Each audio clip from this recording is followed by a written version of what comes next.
नमस्कार, मैं निधि रतन, आप देख रहे हैं नेशनल दस्तक। आज हम बात करेंगे सिनेमा की, और सिनेमा में जातिवाद का जो जहर है वो किस तरीके से बढ़ता जा रहा है और समाज के उन मुद्दों को दबाने की कोशिश की जा रही है जिसमें भय, भूख, भ्रष्टाचार की बात हो। हमारा सिनेमा बहुत तरक्की कर चुका है टेक्नोलॉजी, स्टोरी, एडवर्टाइज, रिलीज के लेवल पे, लेकिन हमारे समाज के कुछ मुद्दे सिनेमा की मुख्य धाराओं से छूट जाते हैं। ये कह सकते हैं फिल्मों में अभी दलित मुद्दों को खुलकर सामने नहीं लाया जाता है, लेकिन कुछ फिल्मकार इस तरीके से काम कर रहे हैं और वो कहानियों की फिल्मों के जरिए लोगों को जागरूक करने का, समाज में जागरूकता फैलाने का काम कर रहे हैं। ऐसी कुछ मूवी के नाम हम आपके सामने लेकर आए हैं। पिछले कुछ दिन पहले एक मूवी आई थी जय भीम, जिसको ऑस्कर ने अपने YouTube चैनल के लिए नॉमिनेट किया, और उस मूवी के जरिए समाज में जो जागरूकता आई वो बेहद ज्यादा बहुजनों के लिए खुशी की बात है। लेकिन कुछ मूवी के नाम हम आपको बताएंगे जो वक्त देकर तसल्ली बख्श तरीके से अगर आप इनको देखेंगे तो आपके दिमाग के जो कपाट है वो खुल जाएंगे। आप सन्न रह जाएंगे स्थिति देखकर कि आज भी हमारे समाज की स्थिति बदतर हो गई है। ऐसे समाज में हमारे आज भी ऐसे परिवार हैं जो खाने के लिए, जो रहने के लिए, जिनके सर पे छत नहीं है, बेबसी, लाचारी, गरीबी से मर रहे हैं। ऐसी मूवी हम आपके सामने लेके आए हैं, श्याम सिंगा रॉय। ये एक तेलुगु मूवी है, और जय भीम के बाद इस मूवी ने पूरे बॉलीवुड को संकट में डाल दिया। ये कह सकते हैं कि उनके पसीने छुड़ा दिए हैं। श्याम सिंगा रॉय मूवी अभी कुछ दिन पहले रिलीज हुई है। हालांकि इस मूवी को मैं कल रात देखी, लेकिन मुझे लगा कि आप लोगों के साथ इस चीज पे बातचीत करनी चाहिए कि किस तरीके से मूवी के जरिए हमारे घर तक बॉलीवुड इंडस्ट्री किस तरीके से जहर का, जातिवाद का जो जहर है, किस तरीके से फैलाने का प्रयास कर रही है। श्याम सिंगा रॉय मूवी एक तेलुगु मूवी है। जातिवाद के जहर को लेके इसमें काफी अच्छा काम किया है, और जो इस मूवी के जो एक्टर हैं नानी, उन्होंने बेहद काबिले तारीफ किरदार निभाया, और किस तरीके से जातिवाद के खिलाफ उन्होंने आवाज उठाने का प्रयास किया कि समाज के ऐसे मुद्दों को उन्होंने उठाया है जो लोगों को पानी तक नहीं पीने देते थे, जिनके टच करने से कुआं अपवित्र हो जाता था। जब आप इस मूवी को देखेंगे तो आपको महसूस होगा कि हम आजाद भारत में रह रहे हैं, उसी आजाद भारत में जिसमें हम बात करते हैं कि जातिवाद का जहर तो खत्म हो चुका है। बॉलीवुड एक ऐसी इंडस्ट्री है जिसमें एक ही जाति के लोग एक ही जाति के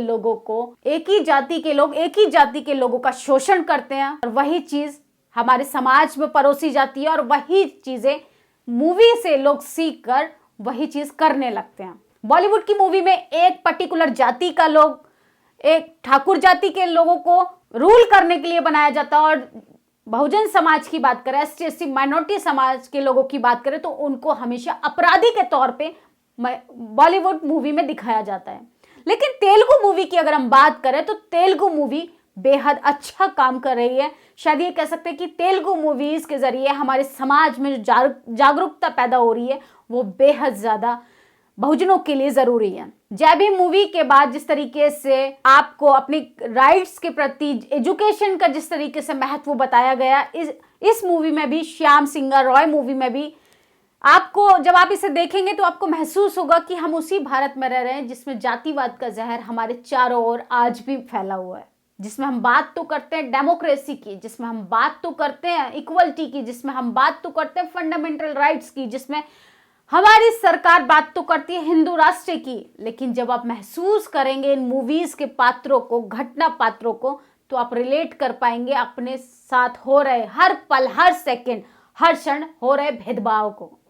किस तरीके से आपके साथ भेदभाव किया जाता है, और आज भी किस तरीके से न्यूज चैनल्स की बात करें, किस तरीके से बॉलीवुड फिल्मों के जरिए, अखबारों के जरिए और समाचारों के जरिए आपके आसपास जातिवाद का जहर जो है वो किस तरीके से पैदा किया जा रहा है, उसकी जो जड़ें हैं किस तरीके से मजबूती दी जा रही है उनको। श्याम सिंगा रॉय मूवी एक तेलुगु मूवी, और इसमें आप देखेंगे जब जो काम किया गया है समाज के लिए, जो समाज में जागरूकता के लिए जो काम किया गया है, क्या बॉलीवुड के एक्टर की, डायरेक्टर की, प्रोड्यूसर की क्या हैसियत हो पाएगी कभी कि इस तरीके की वो फिल्में बना पाए, या इस तरीके से समाज में वो कंटेंट जनरेट कर पाए, इस तरीके से वो फिल्मों के जरिए समाज में जागरूकता पैदा कर पाए, ऐसा नहीं होगा। क्योंकि उस फिल्म इंडस्ट्री में भी एक ही जाति के लोग हैं जो एक ही जाति के लोगों को बढ़ावा देते हैं। श्याम सिंह रॉय जो एक्टर हैं, इन्होंने तमाम ऐसी जागरूक वाली मूवी पहले ऑलरेडी आ चुकी हैं। इन मूवीज को आप जरूर देखें, जैसे कबाली, काला असुरन और पेरियार पेरुमल मूवीज बन चुकी हैं, और इनको आप जरूर देखें, अपने बच्चों को दिखाएं, तो आपको पता चलेगा कि समाज में किस श्रेणी में हम लोगों की क्या स्थिति हो गई है।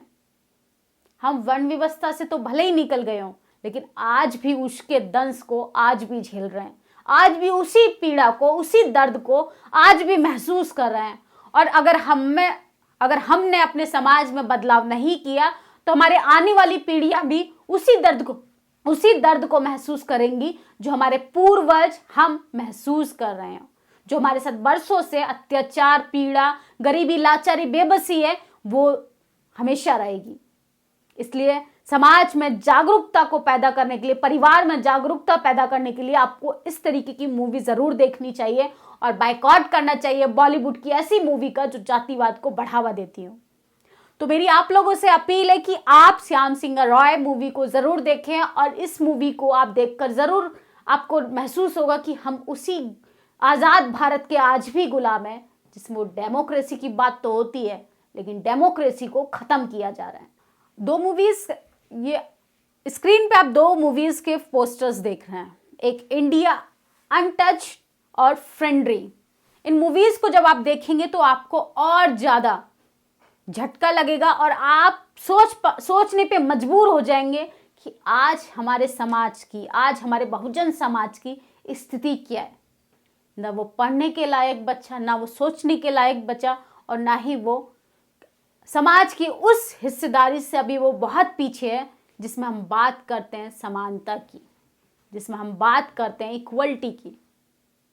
भले ही हमारे देश में डेमोक्रेसी की बात होती है, हमारी सरकार तमाम नीतियां बना ले, तमाम पॉलिसी बना ले, लेकिन जब तक जागरूकता नहीं आएगी हमारे समाज में, एसटी माइनॉरिटी के समाज के लोग जब जागरूक नहीं होंगे, तो ऐसी फिल्में आती रहेंगी, तमाम इस तरीके की बातें होती रहेंगी, और आपकी जो गुलामी की जो जंजीर है वो ऐसी की ऐसी रहेगी। इसलिए आपको ऐसी चीज़ें पढ़नी चाहिए और ऐसी चीज़ें देखनी चाहिए जो आपके लिए फ़ायदेमंद हो, जो आपके लिए काम आने वाली चीज़ें हों। ये टिकटॉक चला के, सपना चौधरी का डांस देख के, ये सब चीज़ें एसटीसी माइनॉरिटी के लिए नहीं बनी है। उनके अधिकारों पे बात करने के लिए जो चीज़ दिखाई जाए, जो चीज़ बनाई जाए, वही असल में उनके काम आने वाली चीज़ है। जो उनके पैर में बंधी बेड़ियों पर बात करे, वही असल मुद्दों पे समाज में जागरूकता फैलाने का काम करती हैं। वरना तो आप देखते रहिए, तमाम मूवियाँ, तमाम इस तरीके की चीज़ें हमारे सामने परोसी जाती हैं, जिसको देखकर हम शायद कुछ घंटे के लिए अच्छा महसूस तो करते हैं, लेकिन उसका इम्पैक्ट हमारे दिमाग पे और हमारे आने वाली 10 पीढ़ियों पे क्या पड़ता है, इसको हम नहीं सोच पाते हैं।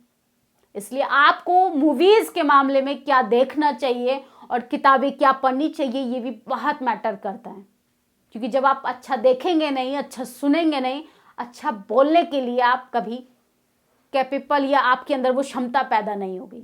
इसलिए डॉक्टर BR अम्बेडकर ने बोला है कि शिक्षा एक ऐसा शेरनी का दूध है जो पिएगा वही धाड़ेगा। इसलिए हमारे समाज को अगर गुलामों की जंजीर से निकलना है तो अपने आप को शिक्षित करना पड़ेगा, अपने आप को उस एनवायरनमेंट में रखना पड़ेगा जिसमें आपके हक अधिकारों की बात की जाती है।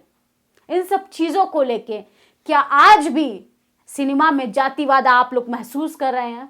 क्या आज भी पत्रकारिता के मामले में आप लोग जातिवाद महसूस कर रहे हैं? तो आप मुझे कमेंट बॉक्स में ज़रूर बताएं, क्योंकि आपका कमेंट जो है वो हमारे लिए बेहद महत्वपूर्ण है। इससे पता चलता है कि हमारा समाज कुछ सोच रहा है, क्योंकि मरे हुए व्यक्ति से ज़्यादा अच्छा है कि आप सोचिए। नेशनल दस्तक की आपसे गुजारिश है कि अगर इसको बचाना चाहते हैं तो नेशनल दस्तक को सब्सक्राइब करने के लिए रेड कलर के सब्सक्राइब बटन को दबाएं, फिर बेल आइकन की घंटी दबाएं। नेशनल दस्तक को बचाने के लिए बहुत जरूरी है कि हर खबर को शेयर करें, लाइक करें, कमेंट जरूर करें।